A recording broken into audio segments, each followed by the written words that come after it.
What's going on? What's going on, everybody? Welcome to another episode of the Lion's Den with Seth. If this is your first time watching us, hey, how you doing? Hit the share button. Don't act funny. But what we do is we focus on all things leadership, growth, and development with a call to action, right on from the household out into the community. And we're happy to see you. What's going on, Miss Danny? Hey, I'm happy. I'm feeling good. This week, good? I launched my ebook. I'm very excited about the news. Okay. So yeah, Congratulations. I'm pretty excited. Yeah, thank you so much. How are you? Man, all right. Well, look, what's your ebook about? So, if you guys want to become podcasters, if you're interested in launching your podcast, this is a 52-week guide. We're going to break it down week by week for the entire year, and you're going to be a part of a community that does it with you. So grab the ebook, only $9.99 on Amazon. 52 weeks to podcasting success. All right. Well, congratulations to you for that. So today we're going to be talking about government contracts and all of that and what that looks like. You know, what's for some people that can be pretty daunting, right? Because of all of the legalities, and make sure you write this down and have this document. Thou art thou shalt do this and all this and all of that. So what are your thoughts about government contracts, or what do you know about? That was going to be one of my questions. I know that the application process is very robust. Mm-hmm. So where are people getting thank you so much, James. Where are people getting the hiccups in the process? Mm-hmm. That's what I wanted to know.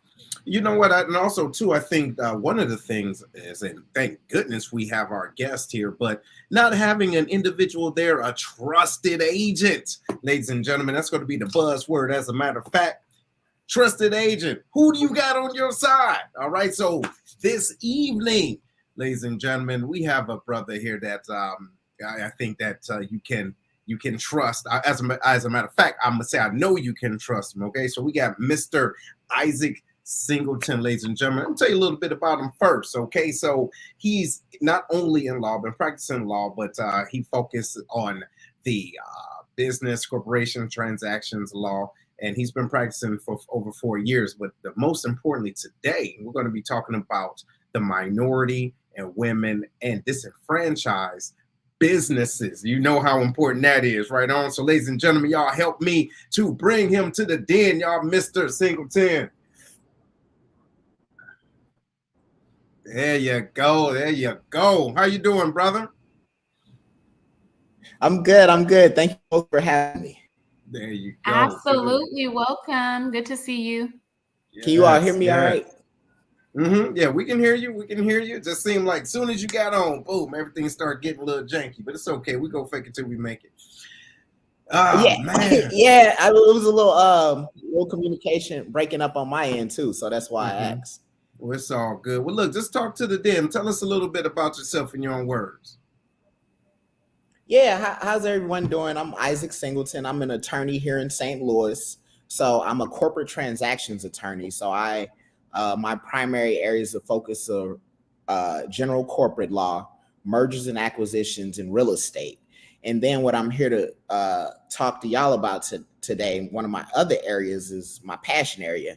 I help minority, women-owned, and disadvantaged-owned businesses earn what's called MBE, WBE, DBE certification, which allows them to be eligible for government contracts or certain contracts that require this specific certification.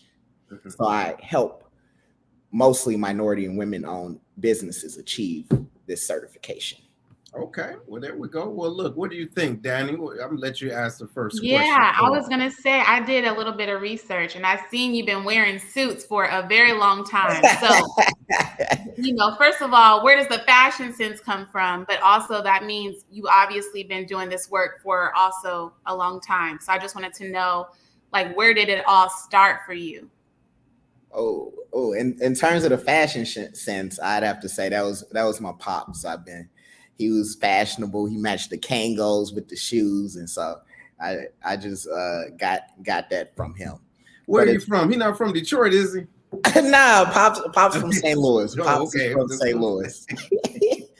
But nah, as far as my interest in law, so I've been practicing law for 4 years now. I started off. I touched a little bit of everything. I did litigation, a little divorce work, asbestos work, but then I settled in corporate law. I realized that's my area that I really enjoy doing. And then within that, how I got into the MBE, WBE, DBE world is through my mentor at my law firm. He's a minority as well, and he got his start in that field.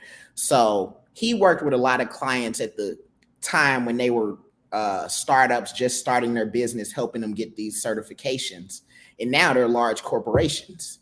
So that's a big way of how he got grew his book of business. Mm-hmm. And so just working with him, he was like, "Yo, I think you'd really be good at this. I think this could really help you out playing the long game."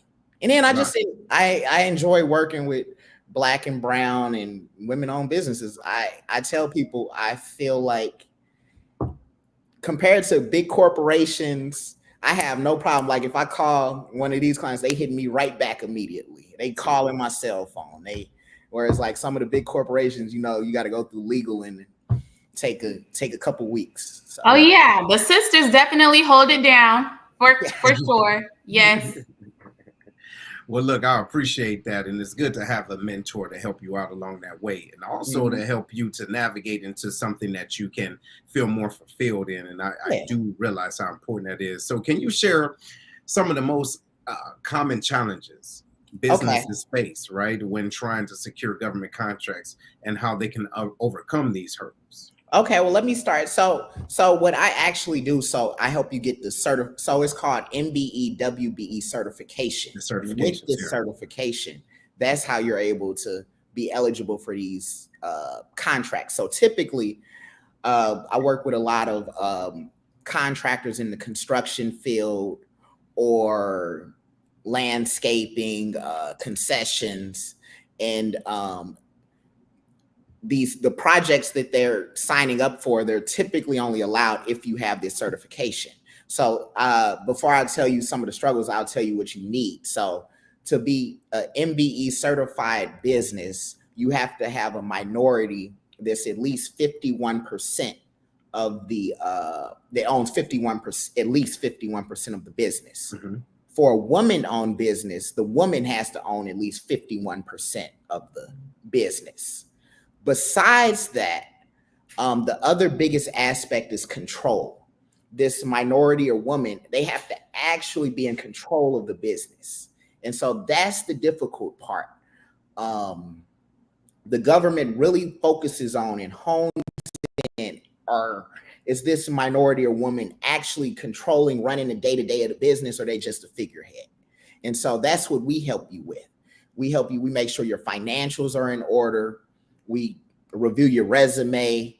We walk you through what the interview process looks like. We just make sure we hit every point to make sure, hey, you're a minority, you're a woman, and you actually are running this business. There will be no questions about that. No, I like that. That makes a whole lot of sense. I was over here typing away so I can make sure I hit some of those questions. Okay, so minority that owns at least 51% of the business plus needs to actually be in control. So what has been some of the biggest hiccups along the process? I know that you say you cover a gambit of things, so resume and the interview process, but what have been people's biggest struggles? It's the control aspect. So I can give you an example. We've dealt with clients. We'd have clients, husband and wife duo owns the business. The authorizing agency. So for here in St. Louis, is through, used to be through the St. Louis airport. That's the authorizing agency we go through. Now is they're transitioning over to the St. Louis Development Corporation as far as DBE work. but they're still handling the MBE, WBE side. But control is the biggest aspect. So like we dealt with husband and wife duo, and we had to prove that the wife was actually in control and not just a figurehead. Wow. So we'd walk through like, hey, what are your day-to-days like? It was a trucking company. So are you driving the trucks? Or you're not, you don't have to be driving the trucks, but you're the one that's actually bidding on contracts, the one that's actually doing the office work, hiring and firing, handling all of the executive duties you would. And so stuff like that. That's how I struggle, having to prove like, hey, this person is actually doing all of this. And look, let me show you. You can follow them around. You can ask them all of the questions. And that's the other thing we pride ourselves on. We make sure our clients can actually, when they're getting interviewed, they're just as comfortable talking about their business because they run it. That's how it should be. No, that makes sense. And I appreciate that. Here's a good one though, because you said that, you help out the women-owned, minority-owned, but can you explain in detail what the disadvantaged or disenfranchised, criteria looks like? Disadvantaged is another certification. So minority-owned, women-owned, and disadvantaged. So with disadvantaged, you have to have an income of less than $1.26 million. Not including your... Well, hell, that's everybody that's listening right now. But go ahead. You'd be surprised, but not including your personal property. I mean, your personal residence. Pardon me. That's the criterion. On top of that, it still has to be control. You still have to meet the control aspect as well. So that's what a DBE agency is. Okay, awesome. So does that also means where it's located as far as falling into the 8A, where in the geographically your business is located? Well, so it varies. So that's a fantastic question. So all of these certifications, there are various local agencies that certify them locally, but some you can transfer. So like say you're based in Missouri, you're based in Missouri, but you do work in Illinois. Oftentimes, if you have a certification in Missouri, it can transfer over. The Illinois agency will accept Missouri certification. So typically you start off in your home state, and if you do business elsewhere, it's a good chance that it carries. Very nice. Ooh, I have a somewhat of a deep question, and I hope it's not too soon. But do you think that too late now? You already started. Get it rolling in. Do you think our Black women, are they getting equitable opportunities, or are like the requirements a little more heavy for women of color who are in business? That's a great question. So the power for to prove that you're in control, right? Yeah. So are they having to jump through more hoops in order to prove that? All right.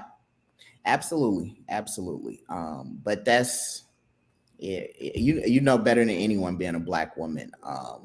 And that's a reason I'm interested in this type of certification, because our people, we don't know about stuff like this. And so that's why I think that's my little way to give back. Like I handle the big corporations, but we as black men and women, we don't know about stuff like this. Like I wouldn't have known about these certifications if not for I got into the field. So what about also just taking some onus and responsibility in finding that information too? So do we also need to be more responsible with how we, seek out information? And I don't know. I'm just asking, which of the two is it more of? That's a good question. Probably both. But how do you know where to look if you don't know about it, though? You know what? And so look, let's do this, right? Because I'm hearing exactly what you're saying, Danny, and I'm also hearing you, Isaac. There's a word that some individuals may consider as a bad word, and that's accountability. Okay? Really understanding what you know and what you don't know. And then don't act funny style when someone say, hey, you need A, B, C, and D. Well, didn't nobody tell me that. Okay, not everybody's going to tell you everything. All right. But however, you have to hold yourself responsible to look for that just so that you can be more prepared, just moving forward. Because I mean, let's be honest, to your point, not everybody knows how to get through this. However, you telling me this little doohickey can't give you a couple of tips or ways forward into getting that information after this long, some of that we have to be able to say, I don't know. Let me look and see what's out there and then start taking steps forward. And then I can run into Mr. Singleton. You get what I mean? Now, what do you think about that, Isaac, as far as individuals taking that personal accountability? I agree. That's absolutely real. That's absolutely real. But then also, I feel like it's my job I should be putting that information out there now that I'm on the other side and know that. But I definitely agree though. It is a mixed bag. Like I can honestly tell y'all, and it's the truth. The majority of I'm not gonna say the majority, but a good amount of the clients I've helped have been for a minority business certification have been Caucasian clients who identify as Native American. That's a minority. Hold on. Through the letter of the law. Hold on. Give me a minute. Hold on. Yeah. We're processing. Just hold on. Say why? Say it one more time for those in the back. You heard me. Caucasian clients who identify as Native American. I mean, who are Native American. So did they find a loophole in the process? What is it, a one drop rule? What's the percentage? Yes. What's the loophole? It's not a loophole. It's not if you're a member of Cherokee Nation, yeah. I thought you were saying they were posing. No. They're actually, but I was just making the point. Our people, we don't know about it. Like no, bro. No. What we're not gonna do, we're not just gonna breeze past this. And Patrice, listen, you okay? This ain't it. So let's do something since we're already on it. All right, I'll do it. I'll be the bad guy. Now, when it comes down to different minorities, and based off of where we are right now in the time, right? Is there any type of legalities for those individuals that identify as far as a different community is, within their gender? So let's say, for example, I'm a Caucasian male, all right? However, I identify as a Caucasian woman. Do I now fall into the women own? Like, how does that happen? What do I have to show? I hear your question. Yeah, I'm not actually sure. I've never encountered. No, I do that on purpose to stump you. Somebody sure. Help me out. I'm not politically correct answer. I'm not actually sure. I can't answer that. I haven't come across it. I'm not aware of any cases where that has been the case. But I can't answer that. But I hear what you were saying though. That's not good.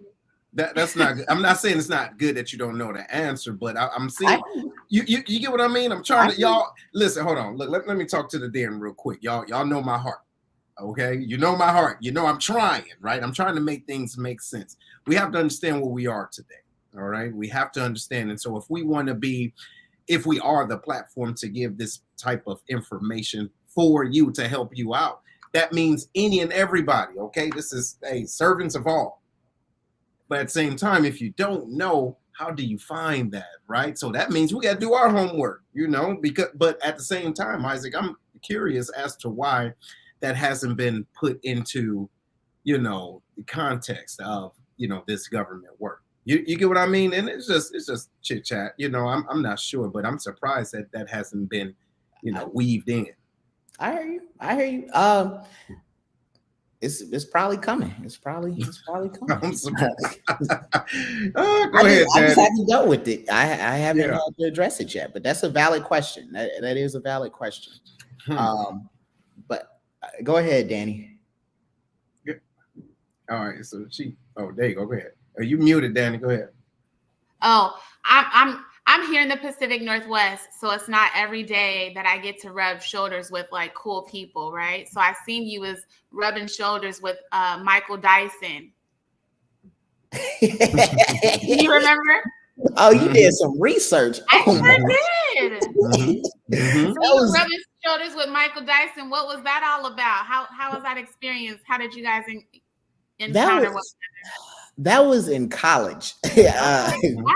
See, I told y'all he was wearing suits for a long time. Wow, that was in college. That was so I was a member of this organization. So I graduated from St. Louis University undergrad, and I was a member of this organization called African Americans Male Scholars Initiative, where we basically connect with the young Black brothers on campus and just to connect, because there wasn't many of us.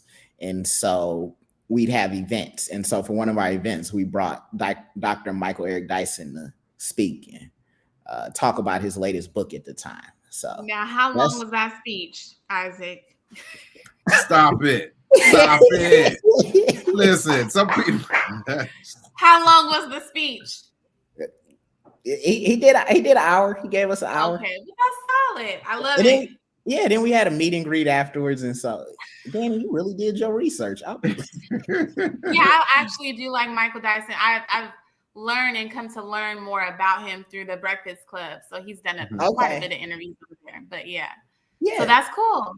Mm-hmm. Yeah. No, he's a solid brother, and I like how he dissects hip hop.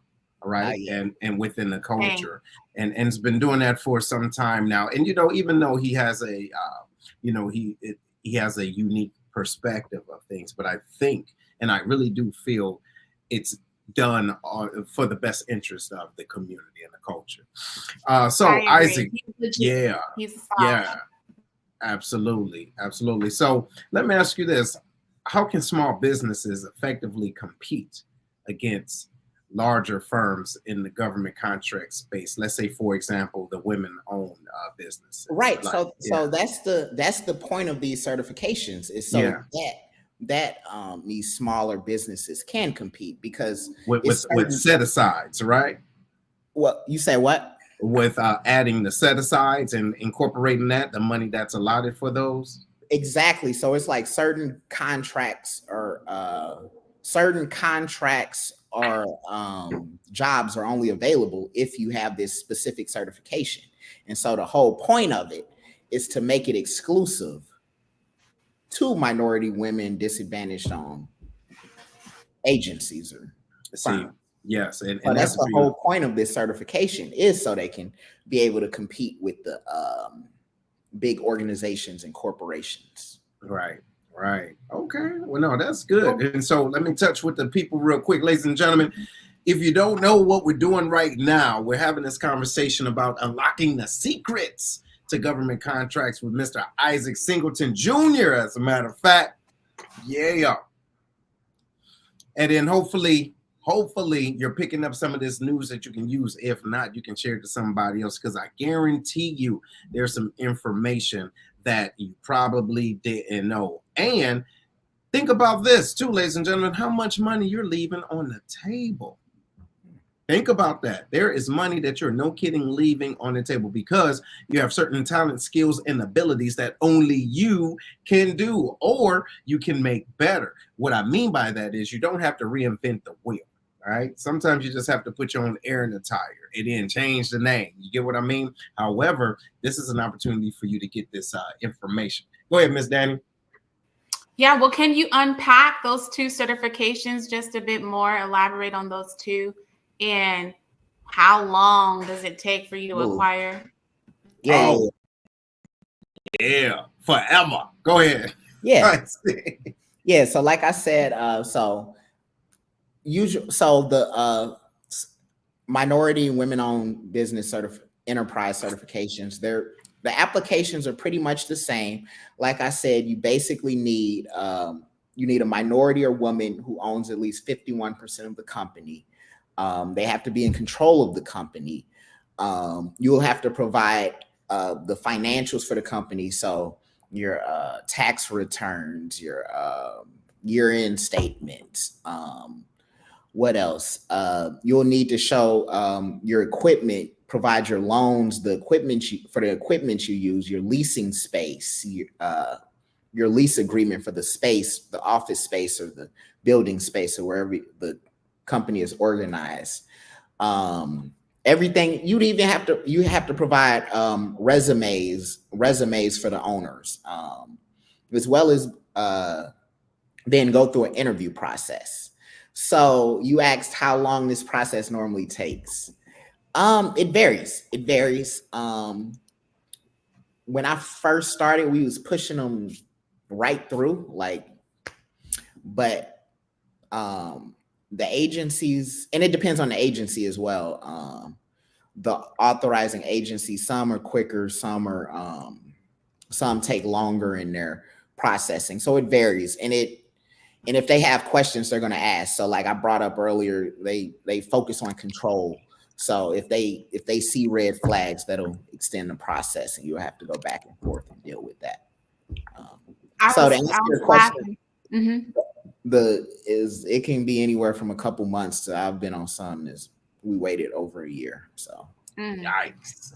I was laughing because you said at some point you were pushing them right through. I was like, well, okay, then I like that. I wanted to ask a follow-up question, which was about going back to that word self-accountability, because it sounds like you need to make sure you already have your business and your ducks in a row ahead of schedule. Be proactive and make sure you have the business down so that when you are going to apply and take these certifications, you have the things that you need when it comes to presenting that information.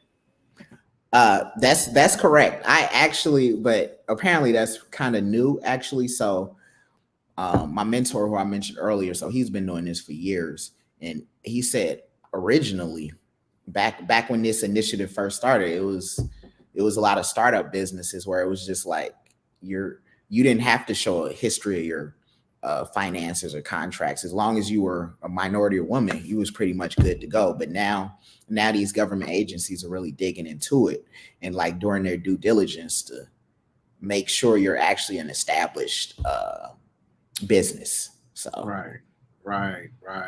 See, and exactly. Of course, they want to do their homework, right, to make sure. Well, look, here's something for you. Can you share some success stories of women-owned or minority-owned businesses that excelled in the government contracting space, and what others can learn from their experiences? Because I'm sure you've been helping people out, but what are in the front of your mind? Man, let me think. I've had a few. I've helped a trucking company get certified. Loved it. Actually friends with the owner. He's a good guy. But it was honestly, but again, he had his ducks in a row. So basically all I had to do was like review the information, help him upload his application, and prep him for the interview. So but even so, but going off of that, he sent me other work. So like I review some of his contracts now, or just outside of this. So it's like you develop. That's my favorite part. I feel like through this process, you develop the relationship with the clients. And how's he doing in the business thus far? Still getting it? He's doing great. He's doing great. That's outstanding, man. Congratulations too. So just going back to building and relationships and networking, I wanted to ask you through word of mouth, but what other ways are you kind of finding clients? I imagine you're putting together some events, you're doing some tabling, there's probably some workshops and conferences you know about. So just how do you be amongst the in crowd and network and keep rubbing shoulders with folks? That's great. I gotta shout several ways. Just in general. I'm fortunate. I'm at a good law firm that encourages networking. going out there. And so like some of my mentors at the firm, they're very big on the whole going to these events and meeting people and putting your face in front of people. And so I'm fortunate in general as far as that aspect. But as far as MBE, WB, DBE work, we're actually planning an event where we talk about MBE, WBE, DBE work. And so we're in the process of that right now, organizing it, where we bring in people who are interested and explain the process, the application process, the hurdles, all of that, and it's in the early planning stages, but hopefully we're going to get that. That's going to be an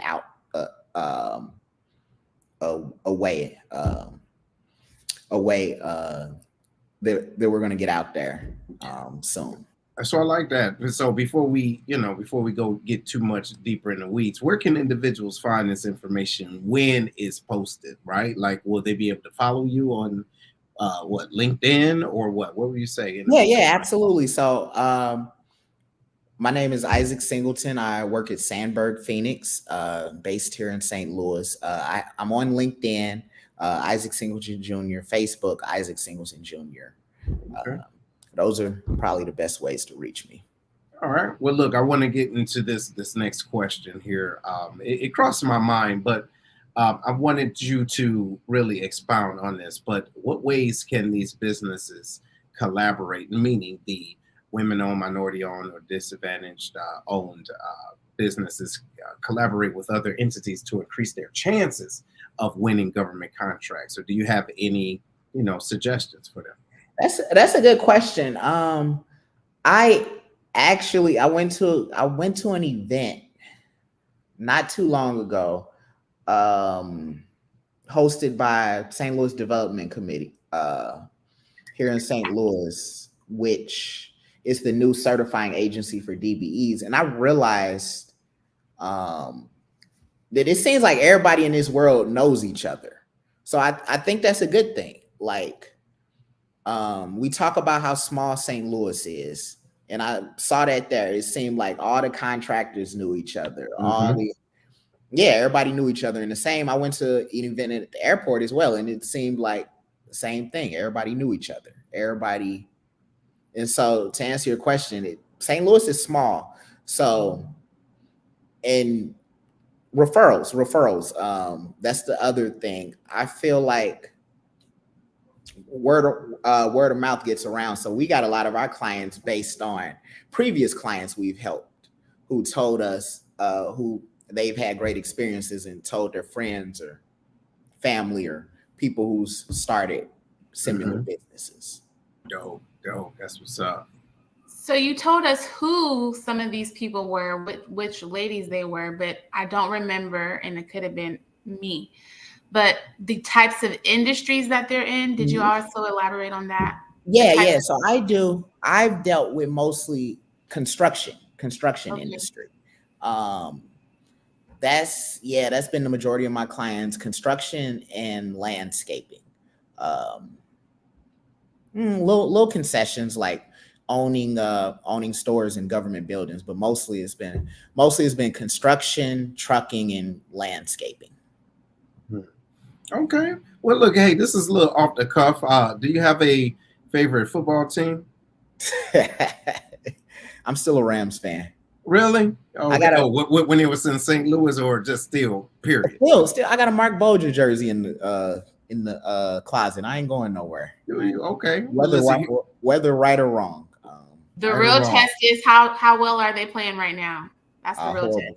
Horrible. That's okay. But our two best receivers are injured. So, well, here, I just want to give a fun fact out there for everybody. Ladies and gentlemen, right now, as we live and breathe, at 6:33 Central Standard Time, the Detroit Lions are playing the Cowboys, okay? Dallas Cowboys. The score is 49 Detroit and 9 the Cowboys. Amen. So let's go ahead and give them a what good. Hate to say it, but they also gave the Seahawks a good old licking a couple of weeks ago. They sure did show you right. Yeah, they did. It don't matter. It's okay. It's over, right? I don't know. I think Yes. I just Okay. seen that one of the touchdowns before we got started. But what was I gonna ask you? Look, he threw me off with his football now. Look, Look, hey, so hey, we got to talk about real ever world. You since know what I mean? Russell This is left, current. I really don't know anything else about the Seahawks ever since they left. Okay.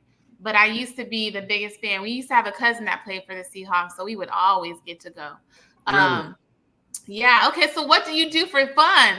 There you go. Since you're on football, what do you Yeah. do for fun? I'm sure you need to balance, your lifestyle, dealing with all that you do. So what do you do for recreation?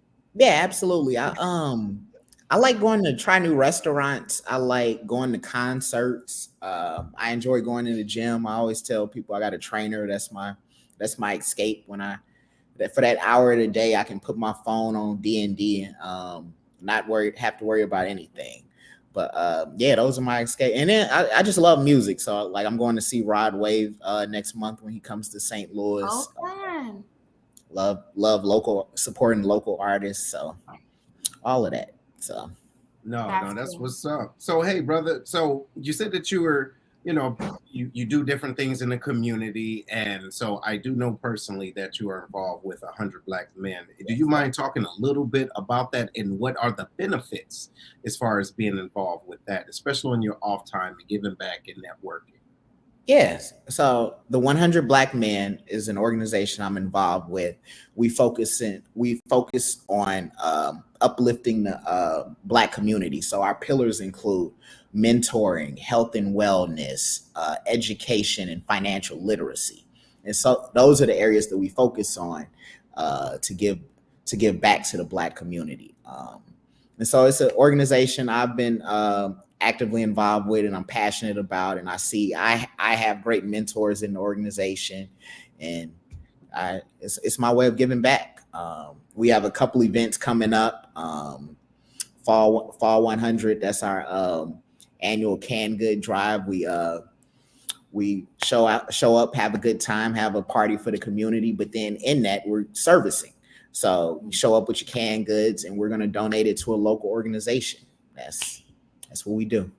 No, I appreciate that. Thank you for sharing that. Yes, bless.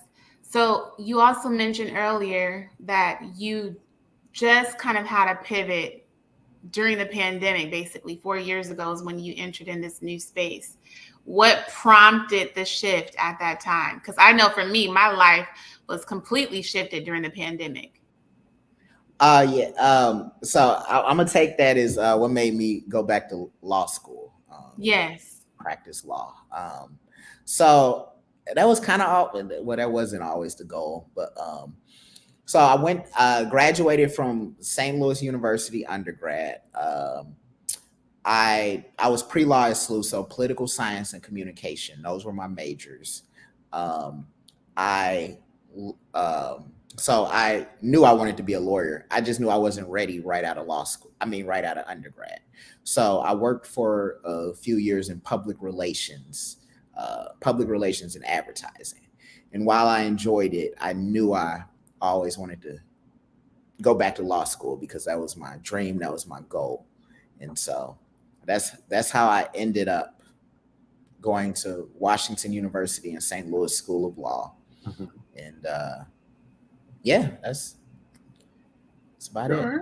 Well, look here, I got something for you, man, and I think it's important from your perspective. But what are some common misconceptions about these businesses that you help to support in government contracting, and how can they be addressed, right? To encourage these individuals in pursuit of their different opportunities. Mm-hmm. I think it's that notion that we're not qualified. It's primarily as Black and brown people, we're not qualified. Our finances aren't in order. And like I mentioned before, we're just a figurehead. That's the common misconception, is like we're not actually running this. But that's what we're here for. That's an easy fix. Like you know you're actually running your business. You feel comfortable explaining it. You can you can explain it. You feel comfortable articulating your day to day. As long as, and if you don't, we can help you get there. So There you go. Awesome. that's the biggest thing. Okay. So are you a part of a firm? Is that right? Or are you running your own practice? Nah. I'm a part of a firm. So I work at Sandberg Phoenix, a firm here in St. Louis. Okay. Well, brother, sound like you got everything you need to start your own. I was going to say, is that in the near future? Yeah. Well, I mean, obviously he can't really say that right now. Danny can't do that live. You know, the world is watching. Tell them to turn this part off if they're watching. Yeah. Hey, so look, we got a question by the lovely Patrice Tate. So you know this individual, I'm sure. Yeah, that's my sister. Right. So she says, are government contracts renewable or only one time? So the way the way these certifications work, they do renew. They renew every year, but typically, as long as no circumstance and no extreme circumstances changed with your business within the year, you'll be fine. So. Okay. No, that's a good question. That's a good question because people don't know, right? So because sometimes people think, well, shoot, now that I got it here, yeah. So it's like that's another. So like for example, say when you got the certification, it was 51% minority owned, but now it's not anymore. Mm-hmm. Then so like that's a perfect example. Good question. All right, well go ahead. Yeah, I tried a few trades. So anything that's renewable usually also means you have to have some continuing education. Is that also the case? Like ongoing education to remain certified? Well, again, they just make sure everything is still up to date. So they'll still look at your finances and make sure everything is good. But typically once you get it, you're pretty good. Okay. You know what though? I would also think about this though, Danny. Yeah, you may not have to be, have to change the contract, but to your, your question, what I'm gathering for that is good to be, to stay in the running, right? Like, how can you stay on the cutting edge, right? By making sure that not only that you got it last year, but what can you do to keep it, right? And also just to stay marketable, because I think that's another thing, right? And not having a lackluster business as technology and everything else changing and evolving around you. Are you evolving with the times? Have you seen that? Yeah. Have you seen that, Isaac, as far as individuals being able to lean into, let's say, for example, technology when they didn't before, or you know what I mean? Like they have the certifications to get in the door, but then, they're staying on the cutting edge of whatever is going on and how beneficial that could be. Yeah, absolutely. And that's another thing that we do outside of MBE, WB, DBE work is like, we have clients that come to us all the time about like, hey, we're good here, but how can we expand? We want to continue to grow. What are your recommendations? We still want to stay certified, but at the same time, we want to expand. So how can you assist that as far as organizational structure, maybe the products or services we offer? So we do all of that. We give advice, but again, like you said, it's case to case. It varies. So. Okay. Well, look, Danny, what you got for him? Your final question, final word? So is there anything, speaking of cutting edge, anything that the St. Louis area is doing exceptionally well, in comparison to other parts, in that area? Does that make sense? Besides barbecue, what you got, Isaac? Oh, besides barbecue, is there anything? I think the St. Louis area the certifying agencies, I think they're making an initiative to actually hear the business out, hear the business out. So like they hosted a informational, just putting it out there about these MBE, WB, DB certifications, the process for getting them, how you can get them. So I think just doing that, just getting like what we spoke about earlier, getting the information out, because I don't think we know about this in our community. And so that's something. I love that's your something sister's question. helpful. Yeah, I'm about to post this again. So she says, is it better to be an LLC or S corporation to to get maximum benefit? You know what? See, let me find out this. She's a low key lawyer as well. So what you think about that? Right. I can't answer that. It's case by case. So it depends on your circumstances. So where your tax, what tax benefits you want to get versus how you want to protect yourself liability wise. So it depends on case by case basis. But that's a good question though. No, it is. It and is. That definitely is my sister. Yeah, look, she in it. She in it, boy. Yeah, she helping out too. She helping out. It sounds like she's doing that on purpose. Saying, "Yeah, let's see how you gonna answer this." Gotcha. She probably did. She probably did. That's what's up. Well, look, man, my question.